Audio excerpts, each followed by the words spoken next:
Today, we're going to take the first steps towards learning how to play through chord changes. Stay tuned.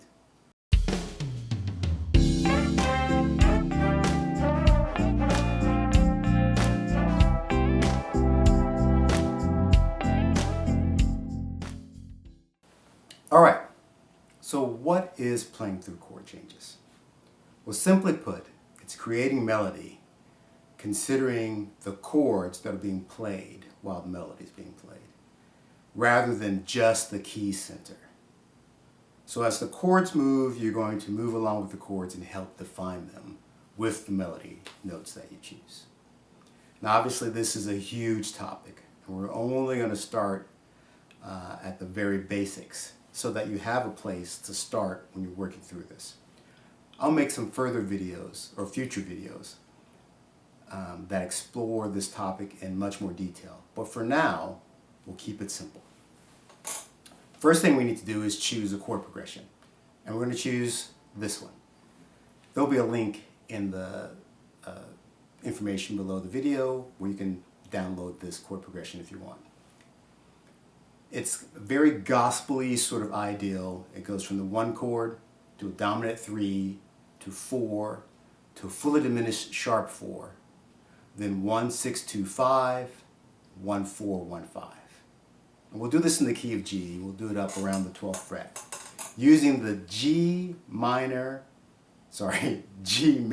using the G major / E minor pentatonic scale to create our melody. Right? Now we know that those scales are both built on the same notes. We just have different starting points for the scales.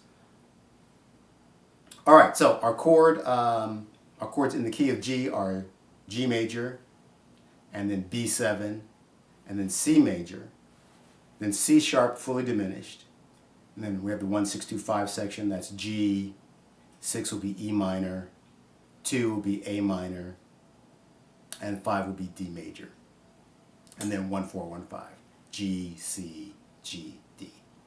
Right now, we're only going to concern ourselves with the roots of those chords. So we're going to look at the G chord that's right up here. This is box 1 for G major pentatonic and box 1 for E minor pentatonic right behind it. So we have a G here. That's our 1 chord. Our 3 dominant chord is the B7, so here's our B. Here's a C for the 4 chord, and a C sharp for the sharp 4 chord. Now we have 1 6 2 5, so that's back to G, then E, then A, then D, and now the 1 4 1 5 section. So G, C, G, and D. So those are our target notes. And before each of those chords start, we're going to play a little pickup, a lick on the G major, aka E minor pentatonic scale, and then land on each one of those root notes for the chord as a target note. So we might begin like this. Now we're going to the B7. Now it's C, and then C sharp.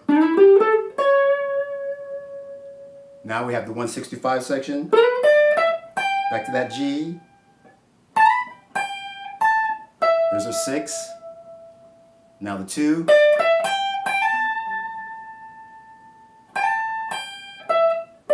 And the 5. And 1 4 1 5.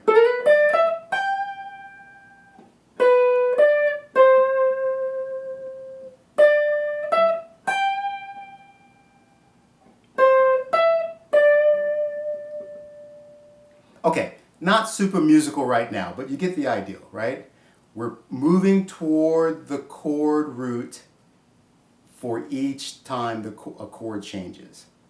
And by the time you add things like articulation, bends, vibrato, and other sort of musical ideals like octave displacement and chromaticism, then you can get something a little bit more interesting. right? So for instance, we might not play the high G. We might, right? Or even both. Right? Right?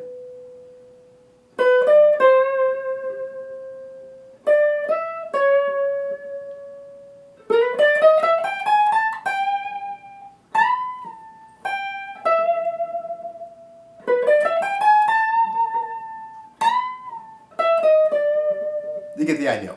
We start adding all the nuances of our musical speech to that very simple ideal, and all of a sudden, we're flowing along with the chords. Now again, this becomes much more complicated as we start to add other ideals, other notes from the chord, substitutions. There's a whole wonderful world of ways to make this more interesting and beautiful. But that's where you start. Just getting used to moving towards the root of the chord as the chord changes. All right, have some fun with that, and we'll see you next time.